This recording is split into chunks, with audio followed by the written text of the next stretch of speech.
This week on Turning 2, we're going to be looking at G-Force and G.I. Joe.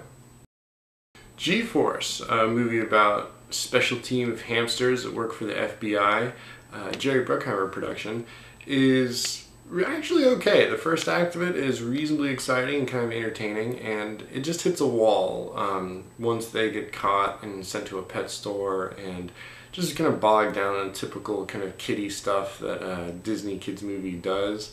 It becomes far less enjoyable and just kind of slow, and you kind of wish for like the first 10 minutes again.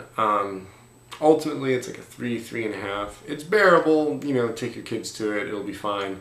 But unless you're taking a niece, nephew, son, daughter, whatever, you really shouldn't waste your time. It is what it is. It's a kids movie, but it's also a kids movie. So, G-Force, it's like a 3. So G.I. Joe, I did not have high expectations coming in from this. Just thought it looked retarded from the first preview I saw, but it actually wasn't that bad. It's kind of best case scenario. It's a big budget action movie with a lot of explosions and a lot of nonsense, but they kind of cover their tracks. They say it takes place in the distant future, and everything's kind of run through nanotechnology, which I know that's real and that exists, but I don't know anything about it. So any plot holes that I might point out or have trouble with, they've covered their tracks, and I'm not really, I can suspend my disbelief enough, and they do an effective job of that.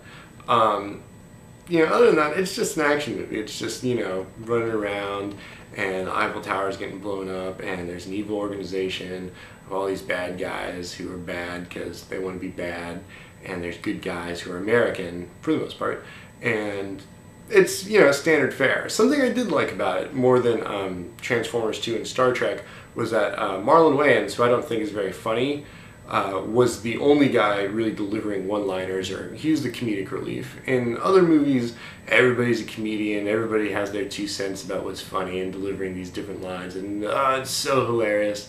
I like it much better with just the one comedic relief guy, and G.I. Joe follows that pretty effectively, I think. There's some parts that are kind of, amusing. Not very funny, but reasonable enough, just like the movie. 4.5, maybe a 5 if you're like a big G.I. Joe fan, but nothing more than that. Next week on Turning 2, we're going to be looking at Julie and Julia and A Perfect Getaway. See you then.